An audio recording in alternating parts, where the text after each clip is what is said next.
I went through those 10 tests in 3 years. 3 years, all it took. Before God said, all right, it's time, let's go. Now I pray, that's how long, and I served a man named Jim Pointer. I took care of that man, and he would say to me, Benny, why are you doing this? I said, because God is watching, and I want to make sure I prove myself faithful to the Lord. He was a free Methodist preacher who took me with him. I would go with him everywhere he would preach, and I carried that accordion. It was heavier than me. But I served him, and then he had a stroke, and I even stayed with him then. He died and went to be with the Lord later, and he became a father to me in the Spirit. I served that man. I will tell you, I'm standing here and before the God I serve. If Jim was alive today, I would still serve him. Even though I'm in my own ministry, I still serve him. Because I don't believe you quit serving. No way. Never. So warfare will come at you. You'll develop your weapons of war, and there's only one way out of warfare. Walk in the Spirit. Walking in the Spirit defeats every enemy. Number 9. I hope you're learning something.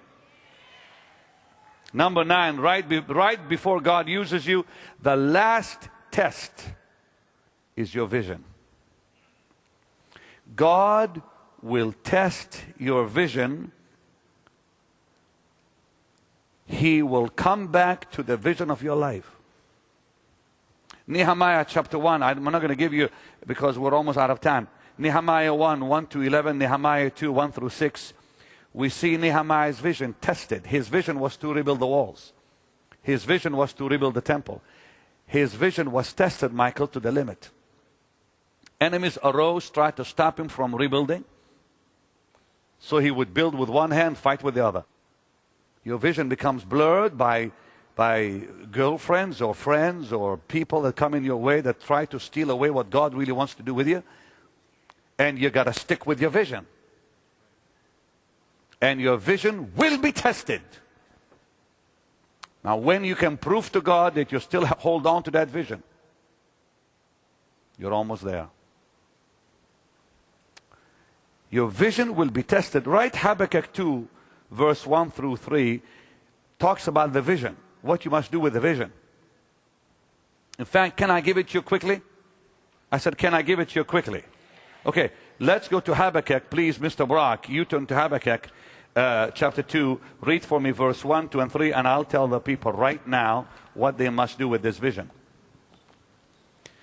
Okay, that's Habakkuk chapter 2, verse 1, 2, and 3. I will stand upon my watch and set me upon the tower, and will watch to see what he will say unto me, and what I shall answer when I am reproved. And the Lord answered me and said, write the vision. Now, the first thing you do when your vision is retested, rewrite it down. Here's what God has called me to do. Because God has targeted your life for a ministry of your own. That's the vision for your life. In the meantime, you've been called to serve another man. You're walking on that road, and the last thing God will do before your own ministry is birthed is your vision will be tested. You write it down. Number 2. Make it plain upon tables. Make it plain. You make it plain means you rehearse it to yourself to make sure you understand the vision for your life.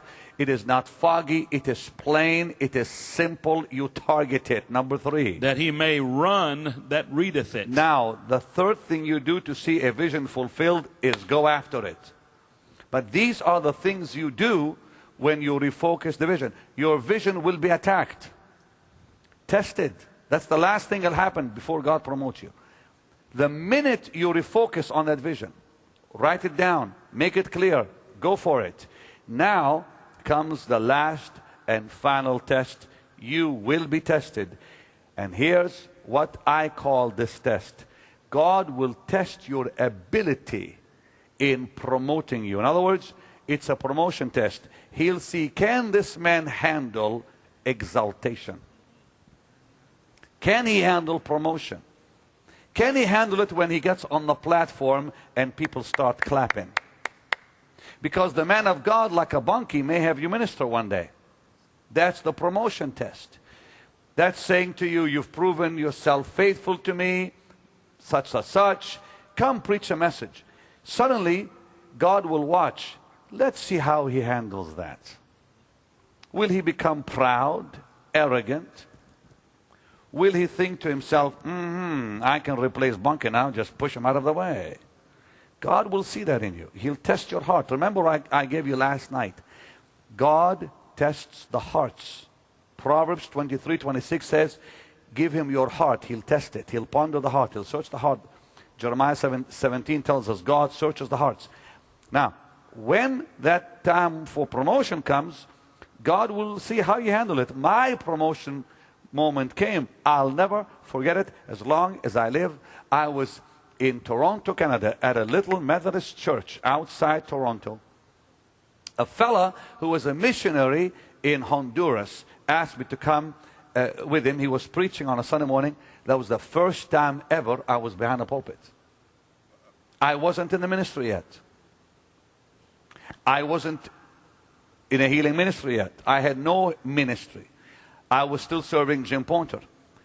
And this dear precious missionary said, Benny, come up and speak. First of all, I used to stutter, so I couldn't talk anyways, which was a marvelous blessing at that moment. I just stood there, and amazingly, I was able to pray a very short prayer and went and sat down. And he said, but I wanted you to minister. What I said to him, I said, this is not my time. This is your service. I respect your office. I cannot take from you what doesn't belong to me. And I believe God looked at it and said, good boy.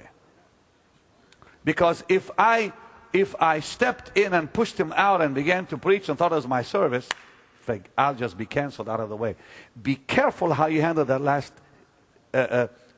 moment. That test, if I'm going to say something that may not be understood, but I'll say it. God is very sensitive about that. Don't dishonor his servant. Don't dishonor his servant by taking away from him his mantle before he gives it to you. Remember that Elijah's mantle fell from the chariot. Elisha didn't say to him, give it to me before you go. He would have lost his office. Did you hear what I just said? Elijah was on his way to heaven, and Elisha said, give me, I want a double portion. Now some people will say, wait, Elijah, don't go yet before I get the mantle now, please. Had Elisha asked Elijah for the mantle that was on his body, he would have been dismissed from the call. But while the chariot was up, the mantle was given to him by itself. God will give you the mantle. You won't have to pull it off the man's shoulder. Did you hear that? That's called the promotion test. He'll promote you. He'll give you a moment in the light. Bunkie is a gracious man. He'll say, come on, minister, I would love to bless you. Don't pull the mantle off his shoulders. It's still his. Let's all stand, please. That's my teaching for this morning.